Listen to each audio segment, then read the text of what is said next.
प्रतीक्षा का प्रतिफल जरूर मिलता है। देखा जाए तो मंगल पिछले 7 महीने से वक्री अवस्था पर चल रहे हैं, साथ ही साथ ये अपने नीचत्व की राशि पर विद्यमान है। अपनी जिम्मेदारी और अपने कर्तव्य निष्ठा को समझते हुए मंगल ने अब मोर्चा संभाल लिया है। न सिर्फ अकेले हैं बल्कि इनके संग केतु जैसे एक फौज के सिपाही विद्यमान हैं और इस स्थिति में कुछ बेहतर परिणाम मिलने जा रहे हैं जो पिछले 7 महीने से हमको प्राप्ति की ओर नहीं ले जा रहे थे। 7 जून का वो समय आता है जिस तारीख को मंगल जैसा एक पराक्रमी ग्रह अपने नीचत्व अवस्था को छोड़ करके सूर्य के सिंह राशि पर प्रवेश करता है, जो कि आपके मेष राशि से ठीक पंचम भाव पर इसकी स्थिति बनी हुई है। ये स्थान स्वयं अग्नि तत्व का स्थान है। मंगल स्वयं अग्नि तत्व के ग्रह माने जाते हैं। इस हिसाब से यहाँ ये खुल करके काम करेंगे। अभी जिस राशि पर ये विद्यमान थे, इसके पहले यदि देखा जाए तो ये जल तत्व की राशि पर थे। एक आग के गोले को यदि जल में डाल दिया जाए तो क्या होगा? धुआं ही धुआं होगा। शायद ऐसी ही स्थिति हमको और आपको देखने को मिली। चूंकि आपके अपने राशि के स्वामी हैं, इसलिए बहुत जरूरी हो जाता है आपके लिए कि इस मंगल के प्रभाव को हमको जानना और समझना चाहिए। समझिएगा, जानिएगा और मात्र आपको 2 उपाय देने वाले हैं। इन 2 उपायों को जरूर कीजिएगा। क्या पता किस रूप में हमारा कार्य बन जाए, सज जाए, संवर जाए।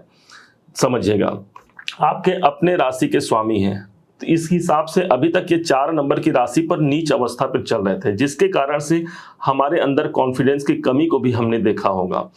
आता हमको सब कुछ है और सब कुछ हम उस पर नॉलेज रखते हैं, उसके बाद भी पता नहीं क्यों कॉन्फिडेंस की कमी, ये मंगल का प्रभाव हो सकता है।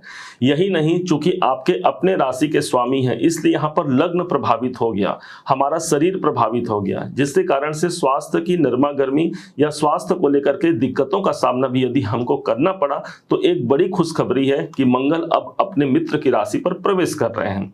चतुर्थ भाव पर अभी तक ये विद्यमान थे, जिसके कारण से पारिवारिक समस्याओं का भी सामना हो सकता है हमको करना पड़ा होगा इस दरमियान में। जैसे ये 7 तारीख से लेकर के 28 जुलाई तक के ये रहने वाले हैं पंचम भाव पर, तो अब जो शुभ प्रभाव इनके मिलने जा रहे हैं इसको बड़े ध्यान से समझिएगा। एक तरफ तो 5वें घर पर रहेंगे और इनके पास 3 दृष्टियां होती हैं, जो कि एक ऐसी दृष्टि है जो किसी अन्य ग्रह के पास नहीं है, और वो है 8वीं दृष्टि। सबसे पहले चौथे दृष्टि की बात करते हैं। चतुर्थ दृष्टि से मंगल 1, 2, 3, 4 ये जो 8 नंबर लिखा है इस भाव पर इनकी दृष्टि पड़ी है, चौथी दृष्टि। माना जाता है चतुर्थ भाव हमारे रुकावट और परेशानियों का है, लेकिन मंगल इस भाव पर दृष्टि दे रहे हैं जो कि उनके स्वयं का घर है, वृश्चिक राशि। इस हिसाब से कोई रुकावट और बाधाओं का सामना हमने किया तो मंगल हमारा प्रोटेक्टर है, मंगल के पास शक्ति है, तो उस शक्ति को का इस्तेमाल करके हम उस प्रॉब्लम का निजात पा सकते हैं, उससे मुक्त होकर के अपने जीवन पर आगे बढ़ सकते हैं। अष्टम भाव ऑकल्ट भी है, अष्टम भाव एस्ट्रोलॉजी भी है। इस हिसाब से मंगल जैसे ग्रह की दृष्टि पड़ना, आपकी एनर्जी वहां पर आती है और साधनाओं, गुप्त ज्ञान विज्ञान के माध्यम से भी हम अपने कार्य की निरंतरता को आगे बढ़ा सकते हैं।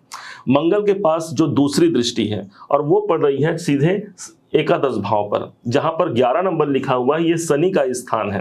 मंगल की दृष्टि, मंगल स्वयं एक एनर्जी के कारक ग्रह हैं और जिस भाव पर इनकी दृष्टि पड़ रही है वो इनकम का घर है, लाभ का घर है। इसलिए लाभ की आकांक्षाएं हमारी पूरी हो सकती है। जो पिछले 7 महीने से जो रुकावट बनी हुई थी, कोई इच्छाओं की पूर्ति होने में, हो सकता है कि मंगल के इस पॉजिटिव सिचुएशन पर आने से वो कार्य हमारा बन सकता है। यही नहीं, मंगल के पास एक अंतिम दृष्टि है और वो दृष्टि है इनके पास 8वीं दृष्टि।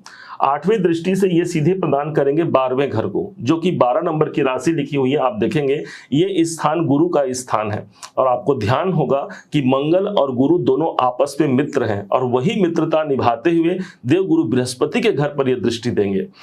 इस समय पर जो इन्वेस्टमेंट है उस पर हम काम कर सकते हैं। विदेश संबंधी कार्यों के लिए ये मंगल की 8वीं दृष्टि एक अनुकूल दृष्टि होगी।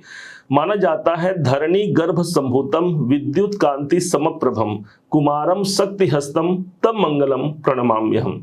अर्थात वो मंगल जिनके पास शक्ति विद्यमान है, अब वही शक्ति हमारे अंदर आ गया। जो खर्चे हमारे अधिक हो रहे थे उस पर हम विराम लगा सकते हैं, उस पर हम आगे बढ़ सकते हैं और बल्कि खर्चे को अपने निवेश में परिणित करा सकते हैं।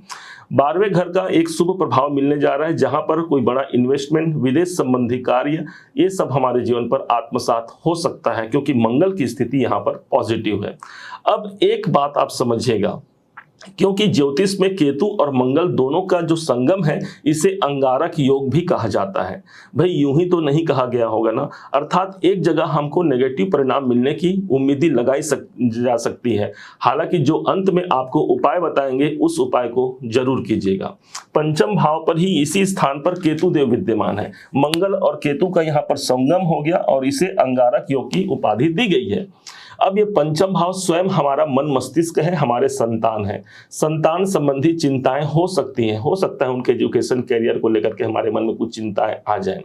पंचम भाव हमारा स्वयं का डिसीजन है। हालांकि मंगल जैसा ग्रह एक वर्तमान स्थिति पर एक सही स्थिति पर है, इसलिए भी कहा जाता है कि जब केतु यहाँ पर आ जाए तो अपने डिसीजन के लिए हमको जड़ से जुड़ना होगा, अर्थात बहुत गहराई पर जाकर के आप इस समय पर डिसीजन लीजिएगा। पांचवें घर का संबंध बन रहा है, इसलिए लव रिलेशन प्रेम संबंधों में भी कोई विशेष प्रगाढ़ता की स्थिति यहाँ पर नहीं बन रही है। हो सकता है आपसी तनाव की स्थिति भी प्रेम संबंधों में यहाँ देखने को मिल सकती है।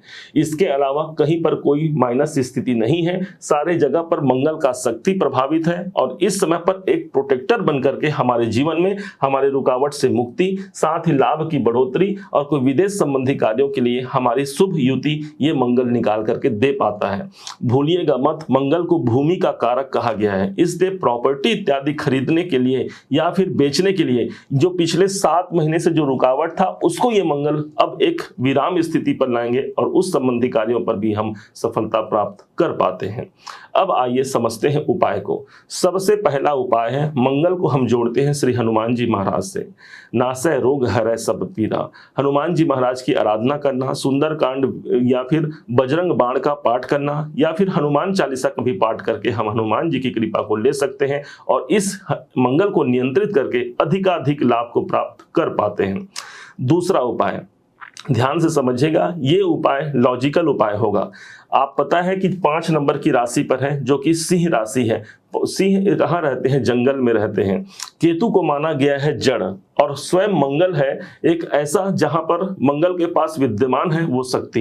अर्थात इस समय पर यदि हो पाए, क्योंकि मंगल को हम पृथ्वी से जोड़ते हैं, भूमि से जोड़ते हैं, तो पृथ्वी पर कोई एकांत स्थान पर आप कोई पेड़ या पौधा लगा पाते हैं, ये सबसे बड़ी आपके लिए एक उपाय की जिम्मेदारी होगी। नहीं बन पाता कहीं बाहर निकलना, तो इस समय पर गमले पर कोई पौधा लगा सकते हैं। पौधा कोई भी हो सकता है, हमको ये मतलब है कि इस समय पर जो कॉम्बिनेशन है इसको हम यूज करें, क्योंकि मंगल मिट्टी हो गया ना और केतु जड़ है। अर्थात जब हम कोई पौधा का जड़ रोपित करते हैं, इसके प्रभाव से हम अपने जीवन पर आगे बढ़ सकते हैं। इस अंगारक योग में भी इस मंगल के शुभ प्रभाव को आत्मसात कर पाते हैं।